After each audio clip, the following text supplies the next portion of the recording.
오늘 하나님께서 주시는 주일 예배의 말씀은 지혜롭게 행동하라 입니다. 우리 모든 소원교 성도님들이 어떤 지혜를 얻기 이전에 지혜로워야겠구나.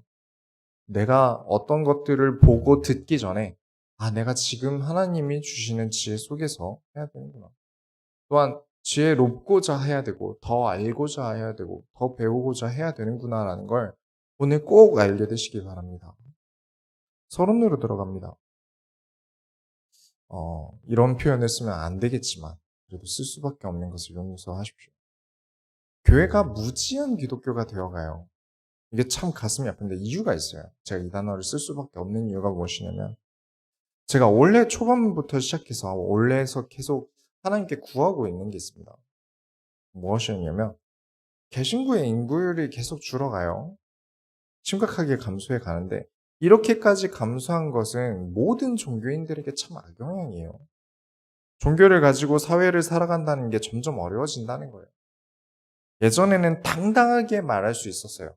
나는 종교가 뭐다, 기독교다 뭐다 당당하게 얘기할 수 있었는데 지금은 조심스러워졌죠. 그렇죠? 작년 이후로 이 교회를 다닌다고 말하는 게 되게 힘들어지죠. 옛날 같으면 제가 교회를 가야 돼서 일요일에는 시간을 못 낼 것 같아요. 이렇게 약속을 거절하고 취소하고 캔슬할 수 있었는데 지금은 그럴 수가 없어졌어요. 대부분이 힘들어졌다고 하더라고요. 옛날 같으면 그게 가능했겠는데 지금 좀 힘든 거죠. 이게 믿음이 좀 부족한 사람들은, 지난주 말씀드렸죠. 믿음이 적은 사람들은 이게 사람이 주일 한 번 안 지키는 게 마음에 많이 찔리고 힘들 수 있지만 자주 빠지다 보면 마음의 변화가 오겠죠. 그렇기 때문에 교회 입장에서는 어떻게 해야 됩니까? 한 영혼이라도 더욱 교회 안에 붙잡아 두기 위해 노력해야 합니다. 노력을 끊임없이 해야 돼요. 특히 10대부터 30대는 정말 반드시 교회 내에 잡아놔야 되는 상황이 된 거죠. 거기다가 지금 특히 이 인구수가 줄어들면 큰 교회 숫자도 줄어들겠지만 작은 교회의 성도들의 숫자가 많이 줄지 않습니까? 그건 또 그것대로 기독교의 큰 문제입니다. 왜 그러냐면 이 숫자로 생각해보면 별거 아닐 수 있어요. 작은 교회들이 아무것도 아닐 수 있습니다. 1000명 정도 되는 교회를 대형교회라고 치면 작은 교회 성도가 5명에서 10명 정도 되니까 그러면 대형교회 한 개가 최소 100개 교회가 되는 거예요. 그래서 작은 교회가 엄청 별거 아닌 것 같아 보일 수 있는데 그렇게 생각이 들 수 있는데 아셔야 됩니다. 큰 교회에만 세상에 남게 되면요. 기독교는 온갖 안 좋은 모습으로 변질됩니다. 큰 교회가 나쁘다는 게 아니라 시스템적인 이유가 있어요. 예를 들어보죠. 대형교회 안에는 사람 숫자가 많고요. 엄청 많아요. 그 사람 한 사람 한 사람을 사역할 사역자는 턱없이 부족하죠. 사람 숫자는 엄청 많은데 이 사람들을 양육할 사역자는 굉장히 부족해요. 신앙이라는 것은 마음대로 하는 거니까, 마음으로 하는 거니까 교회를 다니고 수련회를 가고 또 교회가 크다 보니까 교회에 대한 자부심도 생기고 그래서 신앙이라는 건 생기겠지만 문제는요. 뭐가 신앙의 생활인지를 배우지 못해요. 그러니까 아무 말이나 하는 사람들이 막 늘어나요. 왜냐? 제대로 배운 적이 없으니까. 다 내가 뇌피셜로 만들어낸 신앙을 하고 있는 거죠. 신학이라는 게 기반이 된 가르침을 못 배웠다는 것과 신학이 밑받침이 되지 못한 것을 가르친다는 건 굉장히 위험한 겁니다. 신학이 있는 이유가 뭐라고 생각하시나요? 저도 신학교를 졸업했지만 목회는 신학에서 배운 것들을 사용하지 않아요. 많이 사용하지 않습니다. 그런데도 불구하고 사역자는 신학이 기반이 안 되면 절대 안 된다고 주장하는 데는 이유가 있어요. 여러 이유 중에 제가 아주 중요하게 보는 것은 신학이라는 것 자체가 학문이기 때문에 그렇습니다. 그래서 너무 중요한 거예요. 학문이라는 것은 아주 논리적으로 정리해 나가는 거죠. 어떤 사람의 감정 변화에 의해서 이 학문이 쉽게 변해서도 안 되고요. 누가 갑자기 뭔가를 깨달았다고 해서 그 한 사람 때문에 함부로 바뀌는 게 아니라는 거예요. 수도 없이 많은 검증 과정을 거쳐서 나와야 되는 거죠. 그 어떤 것도 학문으로 바뀌지 않고 말하는 진리는 거짓입니다. 학문으로 검증돼야 돼요. 신학에 기반한 신앙을 배우는 게 아니니까 이상한 소리를 하는 거예요. 애는 꼭 낳는 겁니다. 애 안 낳는 건 불신앙이에요. 성경이 어디 있습니까? 바울은 뭔가 정우성처럼 생겼을 것 같아요. 도대체 그런 게 어디 있습니까? 등등등 그런 게 계속 내용이 불려요. 이제 유튜브에 많은 성도님들이 이렇게 유튜브에 기독교 관련된 채널들을 보시는데 잘 보셔야 됩니다. 진짜 조심해서 보셔야 돼요. 어떤 유튜브에 신학이 기반이 되지 않은 평신도가 신앙에 대해서 진리인 양 설파하는 게 굉장히 위험해서 그래요. 하셔도 되는데 그걸 만약에 하려면 책도 많이 보고 본인이 말하고자 하는 바를 학문으로서 스스로 검증하고 난 뒤에 말을 하셔야 돼요. 그런 훌륭한 분들도 분명히 유튜브에 평신도 중에 많이 있지만 정말 말 같지도 않은 어디서 주워들은 얕은 것을 자기 생각으로 증폭시켜서 가르치는 건 진짜 위험한 거예요. 여러분은 의학적으로 검증되지 않은 약을 드시고 싶으십니까? 아무 실험도 거치지 않은, 확인되지 않은 건강식품을 여러분은 구매하실 수 있으신가요? 그런데 신학적으로 많은 논증과 심사를 거치지 않은 말은 왜 그렇게 많은 사람들이 신뢰하는지 모르겠습니다. 정말 큰 교회는 정말 많은 숫자의 성도들이 듣는 게 겨우 주일 설교가 고작일 거예요. 그러다 보니까 평신도가 평신도를 이끌어줘야 되는 상황이 되는 거죠. 목회자나 사역자가 이끌어주는 게 아니에요. 물론 평신도 중에는 훌륭한 사역자로 거듭나는 분들도 많습니다. 하지만 위험한 사상체계를 이끌어내는 사람들도 분명히 나오겠죠. 이 무지막지한 숫자 중에 신비주의로 빠진다거나 스스로가 자유주의자들처럼 늘어나면 더 심각해지는데 사역자들은 교회에서 시킨 일을 하느라 한 달에 한 번씩 링 것까지 맞아가면서 일해야 될 만큼 바빠요. 정신없이 바빠요. 잠도 못 자고 힘들고요. 그래서 성도들은 이 성도가 어떤 신앙을 가지고 있는지 판단할 수 있는 여유가 없어요. 그래서 어떤 사람을 주로 세웁니까? 평신도 중에서도. 평판이 좋고 사역 잘한다는 사람 그냥 빨리 세우죠. 잘 모르지만. 이런 것 때문에 예전에 신천지가 아주 전략적으로 교회를 무너뜨린 겁니다. 그 교회를 무너뜨리기 좋아요. 편해요. 이런 방식이 있으니까요. 사역자들의 눈을 피해 많은 교회를 무너뜨릴 수 있었던 거예요. 왜냐? 사역자들이 모든 성도를 신경 쓸 수 없으니까요. 이게 기독교 전반적인 분위기가 되면요. 오히려 정상적인 신앙을 가진 사람들의 말을 듣고 신앙이 없는 사람들이 오히려 이 사람들을 작은 사람으로 봅니다. 이상한 사람. 올바른 말을 하는 사람은 은혜를 아직 못 받은 불신앙하는 사람 이런 취급을 받게 돼요. 그래서 바른 성도들이 자라나려면요. 큰 교회보다는 차라리 목사님을 자주 만날 수 있고 목사님과 교제할 수 있는 작은 교회 성도들이 많이 있어야 합니다. 그래서 개신교 전체적으로 길러내야 돼요. 그리고 그 작은 교회들이 성장해서 큰 교회가 되고 그러면서 또 작은 교회를 돕고 작은 교회들이 또 성장하고 이렇게 돼서 기독교는 전체적으로 크게 성장해 가야 돼요. 개신교는 그렇게 성장해 가야 되죠. 그게 또 건강해져요. 그런데 제대로 배운 적이 없고 스스로 만든 신학, 스스로 만든 거예요. 스스로 만든 신학, 스스로 만든 신앙을 들보처럼 꽉 쥐고 있으니까 제가 이런 것만 하는 것조차 목사님 왜 그렇게 부정적이세요? 그건 복음이 아닌 것 같아요. 이렇게 나오게 되죠. 결국 개신교가 멍청해집니다. 무지성주의로 가요.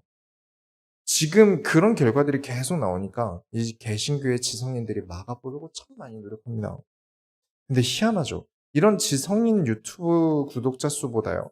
완전 무지성 유튜브 구독자들의 숫자가 몇 배로 높습니다. 그러니 요즘 교육을 잘 받았다고 하는 청년 세대들이 교회를 다니고 싶겠습니까? 그 사람들이 교회에 와서 모이는 이 교회라는 곳이 정상적인 곳으로 보일까요? 오늘 예수님께서 제자들을 가르치십니다. 잘 보세요. 예수님께서는 정말 제자들이 지혜롭게 되길 원하셨어요.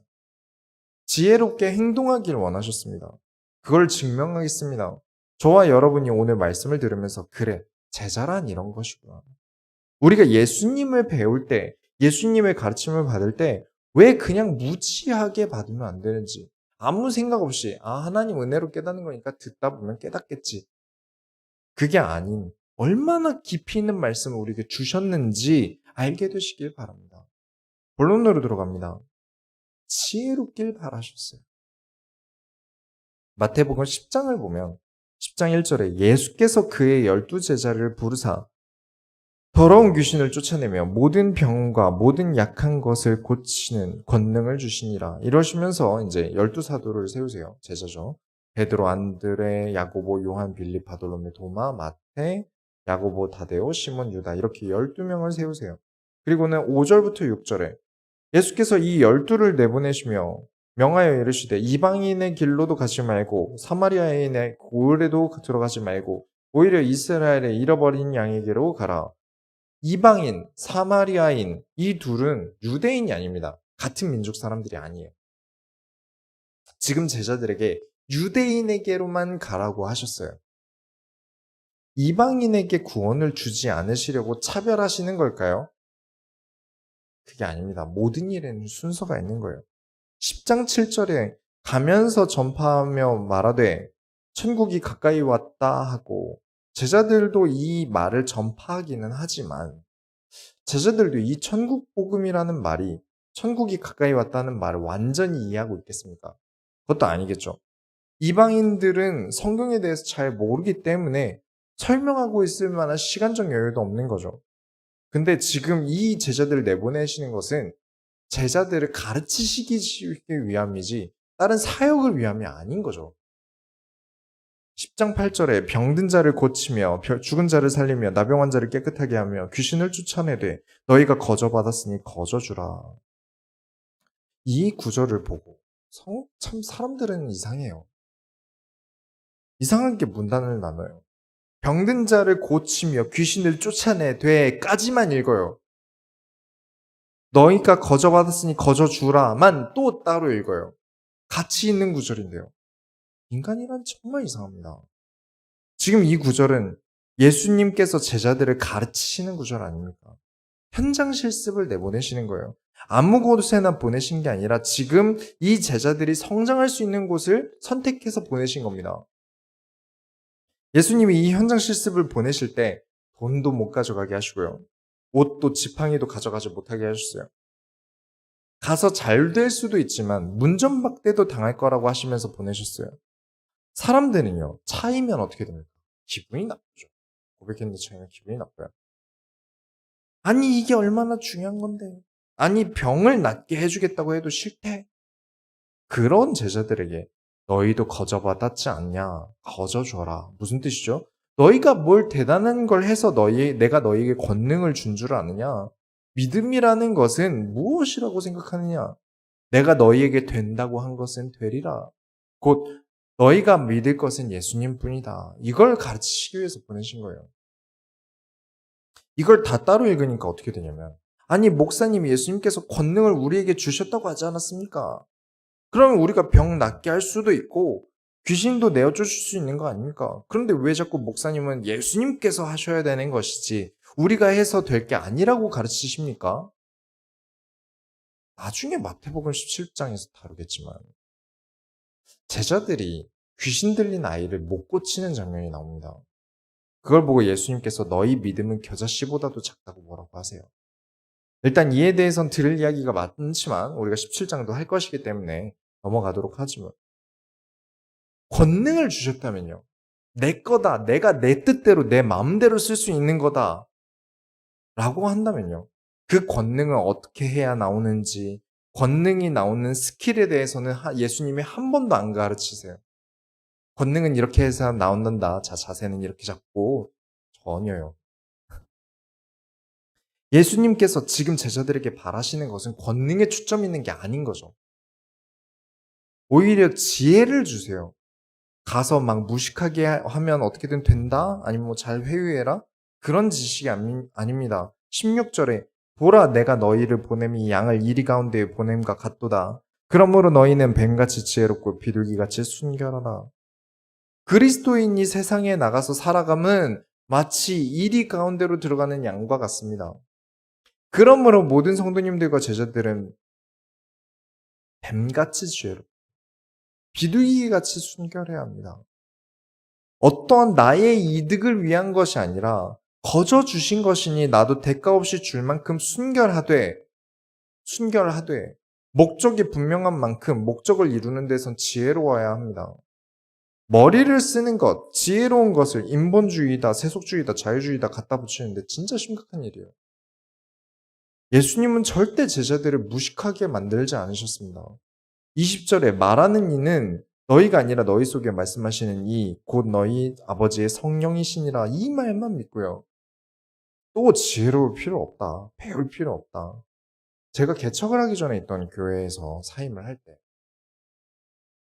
더 배울 게 남아서 공부하려고 사임을 합니다라고 말씀을 드렸어요. 그러면서 사실서를 올렸는데 지금 이 구절을 말씀하시면서 배우려고 하는 네 행동이 불신앙이다 이러시더라고요.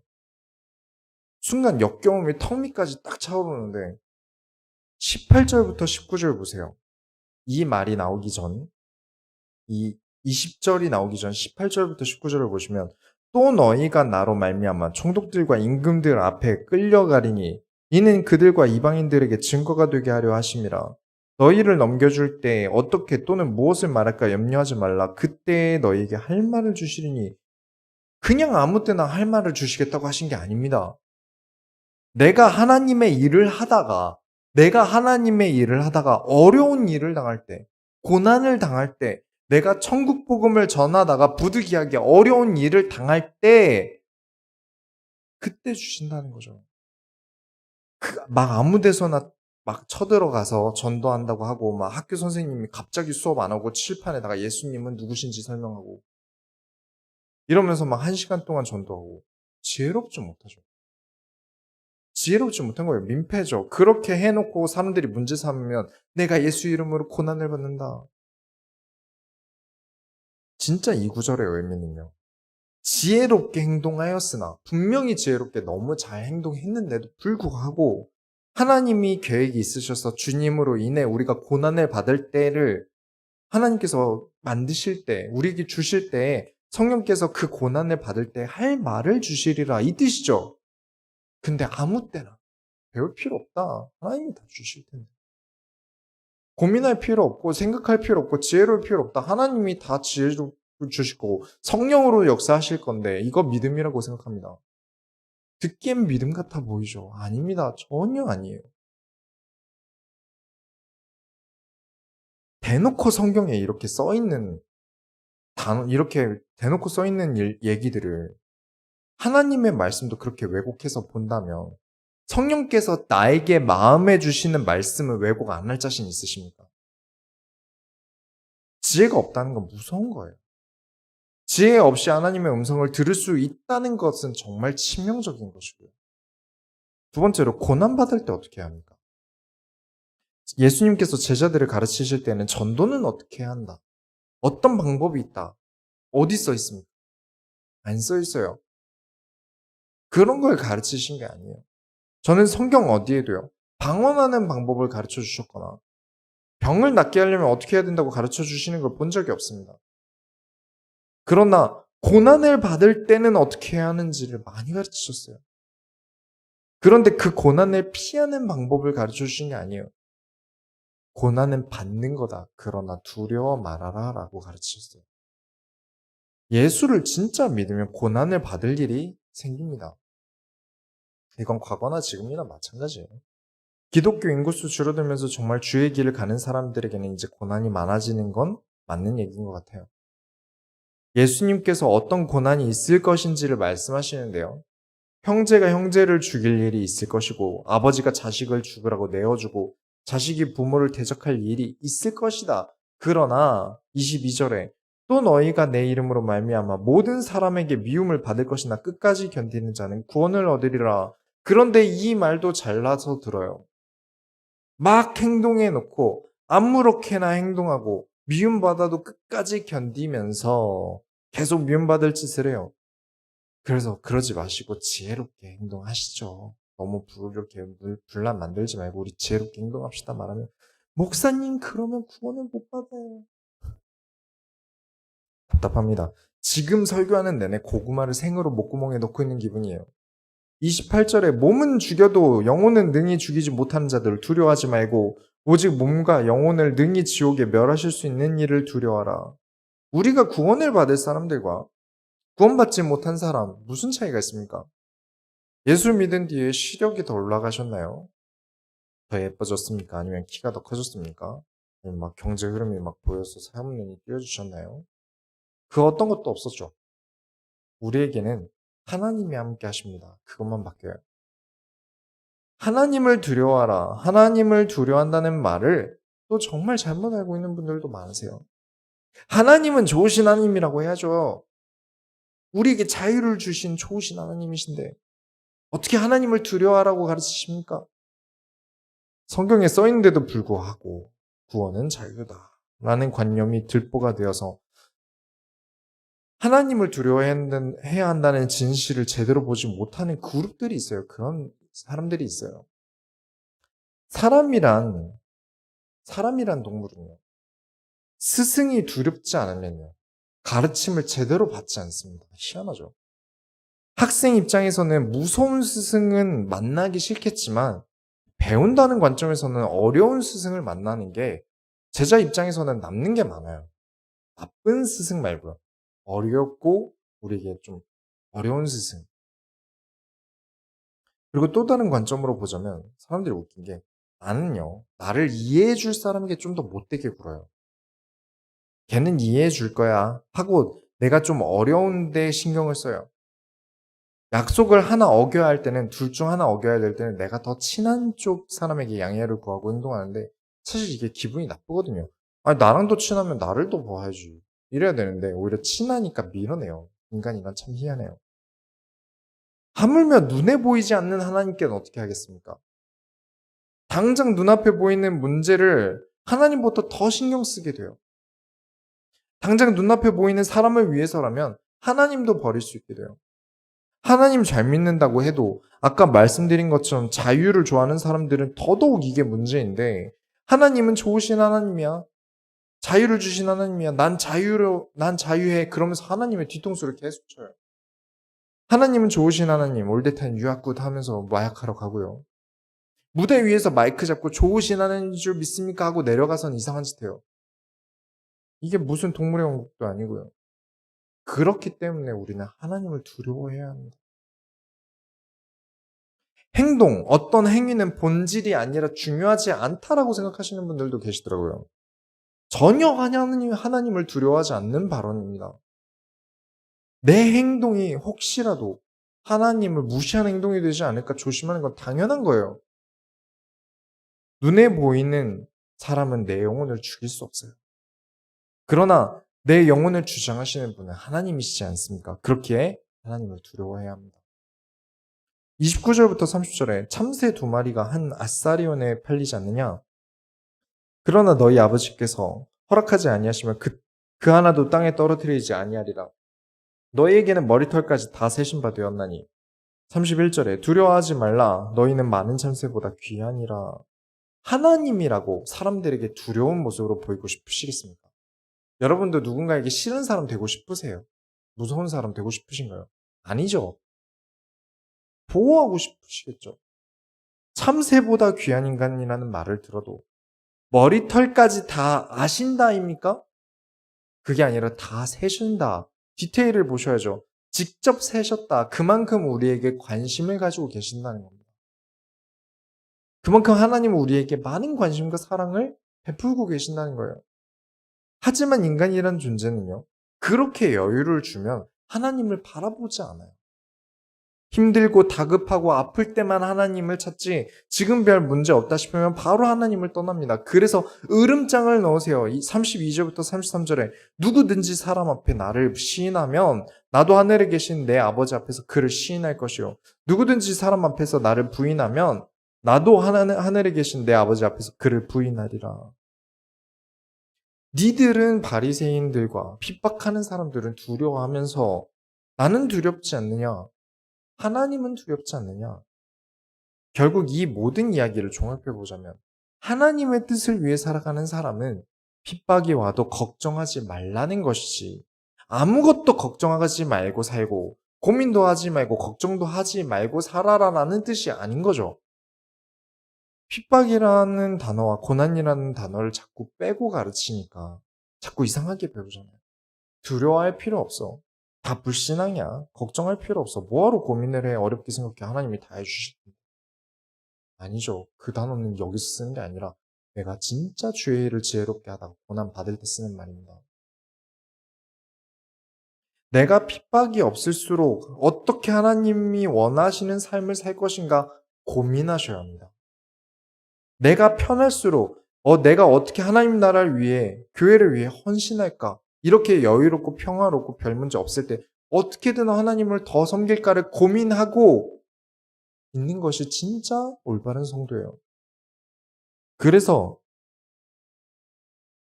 더욱 지혜로우려고 하셔야 합니다. 기독교는 무식한 종교가 아닙니다. 그런데 왜 자꾸 더욱 퇴화하는지 모르겠어요. 더 이성적으로 성장하고 더 삶의 질을 풍요롭게 성장시키는 게 예수님의 가르침이고요. 지혜의 근원이 성경인데 지혜로운 자들에게 무식하다는 소리만 듣기 딱 좋은 행동을 하는 방향으로 계속해서 흘러갑니다. 정말 지혜롭게 누가 봐도 성경의 인물들처럼 지혜와 명철이 가득하다라는 별명을 받았던 성경의 인물들처럼 살려고 해야 정상 아닙니까? 그러다가 온갖 핍박에 갇혀도 이도 저도 할 수 없는 때, 도무지 내 힘으로 내 지혜로는 아무것도 할 수 없는 그때에 하나님을 의지함으로 내 영혼을 죽일 수 없는 자들을 두려워하지 않는 것이죠.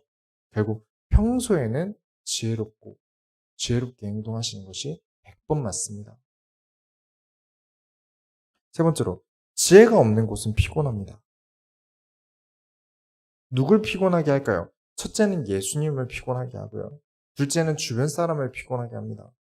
11장을 보시면 감옥에 있는 세례 요한이 그리스도께 제자를 보내서 질문을 합니다. 11장 3절에 예수께 여짜오되 오실 그 이가 당신이 오니까 우리가 다른 일을 기다리오니까 전에 세례를 줄 때 무슨 일이 있었는지 눈앞에서 보았던 세례 요한이 지금 저 사람이 그리스도가 맞는지 질문을 한다는 것은 아직도 잘 모르겠다. 의심이 든다는 거죠. 제가 예수님이라면 시원하게 야 니네 모르나? 그때 봐놓고 니는 내가 의심이 드는가 보다. 난 그리스도 맞는데? 이럴 텐데 예수님의 대답은요.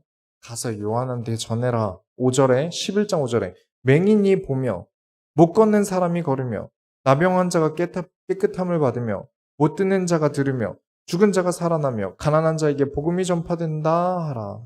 사람이란 게 참 재밌어요. 아무리 맞는 말을 해도 유명해지면 욕을 먹어요. 아무 잘못한 게 없는데도 싫어해요. 그냥 혼자 싫고 말면 좋을 텐데 욕을 하면서 몰아가요. 넌 좌파야, 넌 우파야. 남자 편, 여자 편 또 나누고. 참 나눠서 싸우는 진영 논리는 항상 사람을 피곤하게 합니다. 예수님의 사역을 보고도 직접 만나보고도 시간 지나면요. 의심도 들고요. 또 본인이 그리스도임을 확실하게 설명을 해주신다고 해도 피어나는 의심이 있다면 지금 꽉 잡고 있는 들보가 놔주지 않을 거예요. 무슨 말을 해도 안 믿게 되겠죠. 그러니 네가 본대로 판단해라 라는 뜻입니다. 11장 18절부터 19절 한번 보시면 요한이 와서 먹지도 않고 마시지도 아니하며 그들이 말하기를 귀신 들렸다 하더니 세례 요한에게는 주변 사람들이 저 사람 귀신 들려서 그래 이랬어요. 19절에는 인자는 와서 먹고 마시며 말하기를 보라 먹기를 탐하고 포도주를 즐기는 사람이요 세리와 죄인의 친구로다 하니 지혜는 그 행한 일로 인하여 옳다함을 얻느니라. 요한은 와서 먹지도 마시지도 않는다고 귀신 들렸다고 욕하고 예수님은 반대로 먹고 포도주를 먹고 죄인들도 만나서 사역을 하는데 사람들은 저급한 사람으로 취급을 합니다. 어쩌라는 겁니까? 어느 장단에 맞추라는 겁니까? 하여간 들보가 문제예요. 좀 내려놓고 뭐가 맞는가를 판단해야 되는데 지금 내 기준에 안 맞으면 지금 내 판단에 안 맞으면 지금 내 마음에 안 들면 저 사람은 틀린 사람. 저 사람은 복음 모르는 사람. 저 사람은 하나님 모르는 사람. 20절을 보시면 예수께서 권능을 가장 많이 행하신 고을들이 회개하지 아니함으로 그때 책망하시되 지난주에 기억하시죠? 와, 병 나았네? 저는 제 인생 살러 갑니다. 또, 병이 나았네? 근데 예수라는 사람이 귀신의 왕의 권세로 낫게 하는 거라는 소문이 있던데, 나아놓고도 그렇게 돼요. 와, 병이 나았네? 근데 예수라는 사람이 뭐라 어려운 말을 하던데, 아, 몰라, 병 났는데 정신없이 뭐라고 하는 게 알게 뭐야. 그게 사람이죠. 그래서 예수님이 화가 나셨어요. 22절에 내가 너희에게 이르노니 심판날에 두로와 시돈이 너희보다 견디기 쉬우리라. 사람에게는 이렇게 얘기하시는데 하나님께서는 기도하시는 것을 잘 보셔야 됩니다. 25절부터 26절에 그때 예수께서 대답하여 이르시되 천지의 주제이신 아버지여 이것을 지혜롭고 슬기 있는 자들에게는 숨기시고 어린 아이들에게는 나타내심을 감사하나이다. 옳소이다. 이렇게 된 것이 아버지의 뜻이니이다. 우리는 하던 일이 안 되거나 허무하게 되면 어떻게 합니까? 해야 할 일은 그냥 던져버리고 하나님 원망하면서 스트레스 푼다고 놀거나 맛있는 걸 먹거나 재밌는 걸 보거나 등등 생각을 흘려보내죠. 예수님은 사람의 문제에 대해서는 화를 분명하게 내셨어요. 하나님께는 감사함으로 하나님의 뜻에 대한 존중을 나타내십니다. 27절에 내 아버지께서 모든 것을 내게 주셨으니 아버지 외에는 아들을 아는 자가 없고 아들과 또 아들의 소원대로 계시를 받은 자 외에는 아버지를 아는 자가 없느니라. 이것도 아주 어려운 말인데 원어까지 포함해서 좀 확실하게 설명을 드리자면 예수님은 하나님의 전부를 아신다. 성부와 성자로서의 관계를 설명하면서 동시에 우리가 얻은 구원은 하나님의 소원대로 우리가 구원을 받았고 이 땅에 우리가 남아있는 이유는 하나님의 소원 때문이다. 우리 소원교회 주제와 딱 맞는 이야기죠. 28절에 수고하고 무거운 짐진자들아 다 내게로 오라 내가 너희를 쉬게 하리라. 우리 인생은 늘 짐을 지고 살아갑니다. 참 버겁고 엄청 무거워요. 별 문제 없으십니까? 그러면 다행이고요. 이 11장 28절을 가지고 많은 이야기들이 있죠. 뭐 철도에서 자살을 하려고 하는데 이 구절이 적힌 종이가 날아와서 집어서 봤는데 이걸 보고 교회를 갔다. 뭐 확실한지 모르겠습니다만 그만큼 엄청 유명하고 좋은 구절이죠. 그래서 교회를 나가면 그 무겁던 짐이 사라질까요? 아니요. 오히려 더 가중됩니다.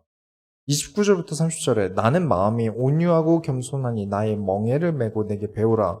그리하면 너희 마음이 쉼을 얻으리니 이는 내 멍에는 쉽고 내 짐은 가벼움이라 하시니라. 예수님을 배우고 예수님의 멍에를 짊어져야 나의 수고하고 무거운 짐이 좀 덜어질 텐데 그건 그거대로 들고 종교인으로서 양심적으로 들고 내가 평소에 가지고 있는 근심 들고 얼마나 무겁겠습니까? 내 짐은 내 짐대로 들고 예수님을 배우긴 어렵고 무슨 말 하는지도 잘 모르겠고 근데 교회는 다니니까 양심만 있어야 되고 지금 성경에 예수님이 살아계실 때 밤낮 없이 따라다니던 사람들도 예수님이 말씀하실 때는 저게 무슨 말씀인지 이해를 잘 못했어요. 물론 어렵고요. 이해하려고 하다가 포기한 사람들도 얼마나 많은데요. 와, 권위 있어 보인다. 진짜 예수님께서 하신 말씀을 우리가 반이라도 이해했다면, 이 제자들이 반이라도 이해했다면 십자가를 지실 때 그렇게 아무도 움직이지 못했을까요? 교회를 가면 참 평안이 있다고 하는데 왜 난 없지? 그래서 자세히 들어보니까 혹은 사람들에게 물어보니까 뭔가 전도사님과 목사님께 물어보기엔 부담스러우니까 친한 언니, 나이랑 상관없이 친한 언니한테 물어보면 참 평안 얻는 법을 알려줘요.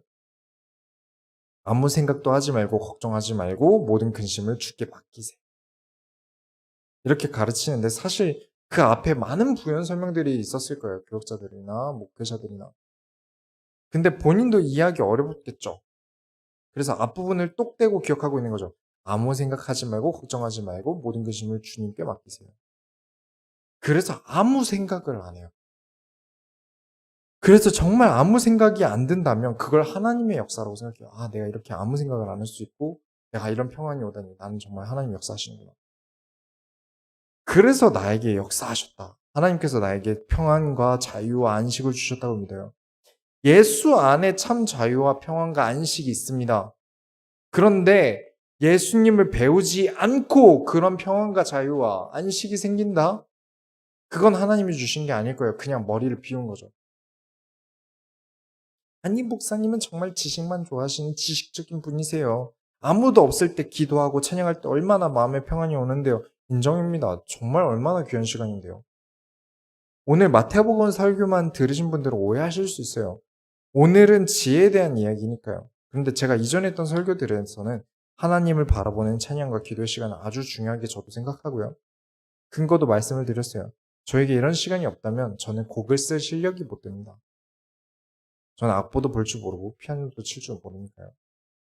그리고 가사도 딱히 글 쓰는 법을 배운 게 아니에요. 많은 가사를 보고 묵상하고 또 배워보면서 계속 는 거죠. 그래서 어떻게든 그만큼 저는 혼자서든 여럿이서 하든 하나님을 바라보고 경배하는 찬양의 시간과 기도하는 시간을 정말 중요하게 생각합니다. 그런데 이런 특별하게 만들어진 시간을 배움으로 연결시키지 못하면요. 그 마음의 평안이 지속이 안 돼요. 매운 거 먹으면 혀가 맵죠. 매운 걸 먹으면 혀가 매워요. 근데 시간이 지나면 사라지죠. 그래서 이성적으로 맛에 대한 데이터를 만들어 두는 거죠. 청양고추는 맵다. 라고 정리를 해두는 거예요. 내가 항상 혀로 느낄 수 있는 게 아니니까요. 그걸 모르니까 교회 문 밖을 나가면 수련회가 끝나고 집에 들어가면 신앙의 감사가 확 식어버려요. 근데 그게 정상이에요. 감정이라는 게 언제까지 계속 하이텐션으로 있을 수 없잖아요. 그래서 지식으로 옮겨야 되는 겁니다. 그래야 지속이 되는 거예요. 근데 그게 끝나버려요. 그걸 수련의 신앙이라고 하는데 수련회 때는 신앙이 바짝 올라서 오늘이라도 당장 오늘이라도 예수님 때문이라면 죽을 수 있는 것처럼 굴다가 수련회 딱 끝나면 확 식어서 교회 가서 또 앉아서 핸드폰으로 게임하고 카톡하고 그래서 은혜라는 것은요. 지식으로서 감정이 아닌 이성으로서 가지고 있어야만 오랫동안 간직할 수 있는 거예요. 감정은 날아가니까요. 지혜라는 것은 머리를 무겁게 만듭니다. 배움은 머리가 깨져요. 특히 예수님의 가르침은 비유로 가르치신 것 때문에 어려워요. 한글로 봐도 제대로 이해할 수 없는 것도 많아서 원어까지 뒤져봐야 돼요. 그래도 그 시대 사람도 아니고 그렇게 열심히 공부했다고 하더라도 저는 그 시대 사람이 아니에요. 그래서 완전히 이해할 수 없어요. 그 시대의 문화를 다 아는 것도 아니라서 예수님의 가르침을 이악 물고 이해해 보려고 해도 절대 전부 다 이해할 수 없어요. 하지만 그렇다는 이유로 하나님을 아는 지식이 최고 고상한 지식인 것을 모르고 신앙을 버릴 수 없으니까 바보의 길로 갑니다. 예수님께서 주시는 자유, 평안, 안식은 예수님을 다 배우고 예수님을 다 알아야 생기는 것이 아니라 예수님을 배우는 과정 자체가 우리에게 자유를 주는 시간이에요. 우리에게 평안을 주시는 시간이에요. 누가 한 번에 깨달으려고 합니까? 누가 그럴 수 있습니까? 여기 서 있는 저라고 하나님이신 예수님을 알면 얼마나 알겠습니까? 이 땅에 누가 그리스도를 발가락만큼이나 이해할 수 있겠습니까? 예수님을 따라가는 삶이 성경을 통해 하나님을 배우는 삶 자체가 자유고 평안인 거죠. 이걸 모르니까 아무리 교회를 많이 다녀도 나중에 딴소리 하는 겁니다. 나도 예전에 교회 다녀봤다. 근데 별거 없더라. 당연하죠. 제대로 된 거 배워본 적이 없으니까. 교회는 가봤지만 하나님에 대해서는 배운 게 없는 거죠. 결론을 내리겠습니다. 여러분, 모든 것에 강건하셔야 돼요. 우리는 모든 것을 만족시킬 수 없습니다. 그렇죠? 모두를 만족시킬 수 없어요. 부자와 당나귀 아십니까? 동화 아시죠? 우리 3, 40대는 한 컴 타자 연습 때문에 모르시는 분들이 없을 거예요. 원래는 팔려가는 당나귀라는 제목인데 이제 근본이 아랍 문화권에서 왔다고 해요. 아버지와 아들이 당나귀를 팔려고 가고 있는데 지나가던 남자들이 저런 바보들이 있나? 한 명은 그냥 타고 가도 되는 거 왜 둘 다 걸어서 가는 거야? 그래서 아들을 당나귀에 태우고 아버지는 걸어가는데 노인들이 어디 싸가지 없게 어른은 걸어가고 애가 당나귀를 타고 가고 있어. 이 얘기를 듣고 이제 아버지가 타고 아들이 내려서 걸어가요. 그걸 본 아주머니들이 아니 아버지가 돼가지고 먼 길을 가는데 이 어린 아들을 이렇게 고생시키면 됩니까? 이 말을 듣고 이번에는 아버지와 아들이 둘 다 당나귀를 타고 가요. 이 당나귀가 얼마나 힘들겠습니까? 당나귀는 말이 아니에요. 말이 아닙니다. 달라요. 완전 작아요. 이걸 본 이제 남자들이 또 보다가 와 이건 동물학대지 너무한 거 아닙니까? 그래서 당나귀를 나무에 묶어서 아버지와 아들이 먹개로 당나귀를 들고 갑니다. 사람들이 그걸 보면서 비웃어요. 이 부자랑 당나귀는 셋이 계속 생으로 고생을 하는 거죠. 그러다 좀 깊은 개울물이 있는 다리를 지나는데 당나귀가 놀라서 발버둥을 치다가 개울물에 빠져서 죽게 돼요. 그리고 아버지와 아들은 허탈해하면서 집에 돌아간다는 내용이에요. 어떤 교훈이 있습니까? 팔랑귀가 되지 말자. 맞는 말이에요. 또 무슨 교훈이 있습니까? 남이 시키는 대로 삶을 살지 말고 스스로가 주체가 되자. 좋은 말입니다. 맞는 말이죠. 근데 최근 이제 유튜브도 제가 해보고 담임 목사가 되고 사람들도 만나고 운동도 하면서 드는 생각은 만약에요. 여기 지금 나오는 이 아버지와 아들이 막 몸이 보디빌더예요. 막 팔이 허벅지 많고요. 막 배우 마동석 씨처럼 생겼어요.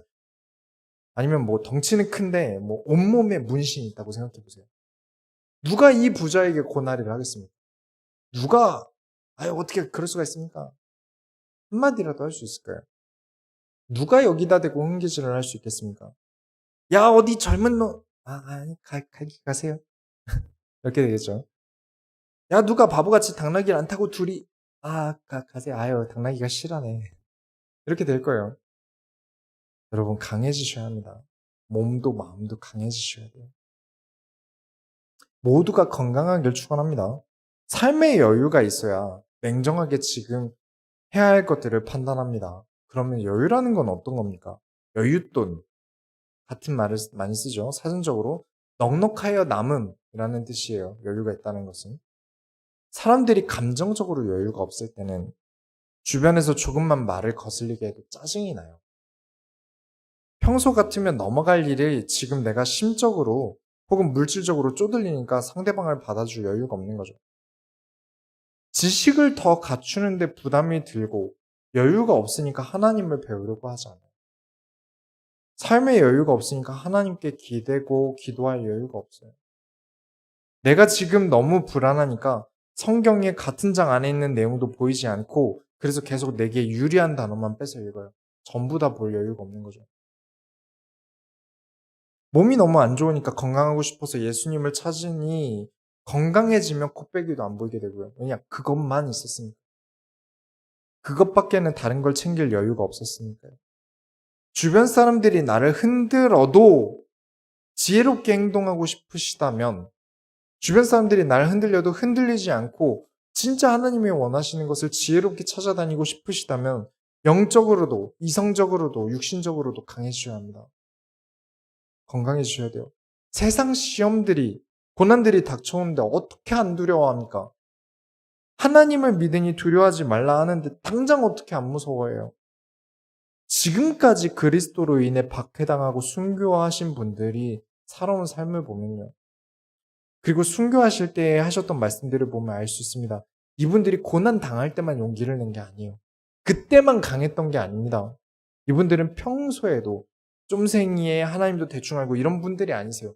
이미 강하셨던 분들이.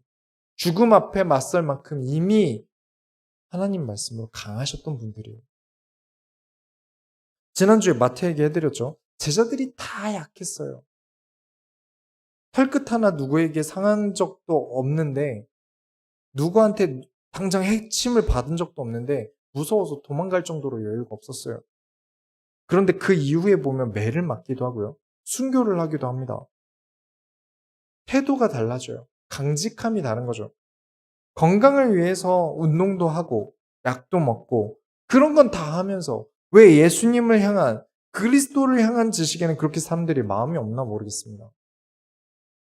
그리스도를 알수록 더욱 감사해집니다. 정말이에요. 그리스도를 알수록 더욱 감사해져요. 알면 알수록 그래 나에게 하나님이 함께 하신다면 아파도 괜찮고 힘들어도 괜찮다. 말할 만큼 믿음이 성장할 텐데 그렇다면 평안과 그렇다면 안식이 가득해질 텐데 왜냐 그만한 여유가 있으니까요 나에게. 사람들은 딱 하나님을 알고자 하는 것만 안 합니다. 지금 내게 여유 없는 것만 챙기기 바빠요. 하나님을 말씀대로 한 주간 살아가라. 하나님 말씀대로 한 주간 살아가라. 월요일이면 어제 설교 뭐였지? 이렇게 돼요. 그러니 꼭 영과 육, 특히 이번 주에는 지혜로움에 강해지시기 바랍니다. 보이지 마세요. 세상이 주는 지식 배우세요. 더 많이 아시기 바랍니다. 우리가 하나님의 소원을 이뤄드립시다. 하나님 감사합니다. 하나님이 주신 지혜를 우리가 얻게 하여 주옵소서. 하나님이 우리를 알게 하여 주옵소서. 또한 우리가 알고자 하게 하여 주옵소서. 우리 스스로가 알고자 함을 멈추지 않도록 날마다 하나님을 알고자 함을 지혜가 우리에게 샘솟을 만큼 우리의 관심이 하나님께 있게 하여 주옵소서. 살아계신 예수 그리스도의 이름으로 기도드렸습니다. 아멘. 선생님과 20장 찬양하시면서 준비하시는 것만 하나님, 200장 찬양하시면서 준비하시는 것만 하나님께 드립니다.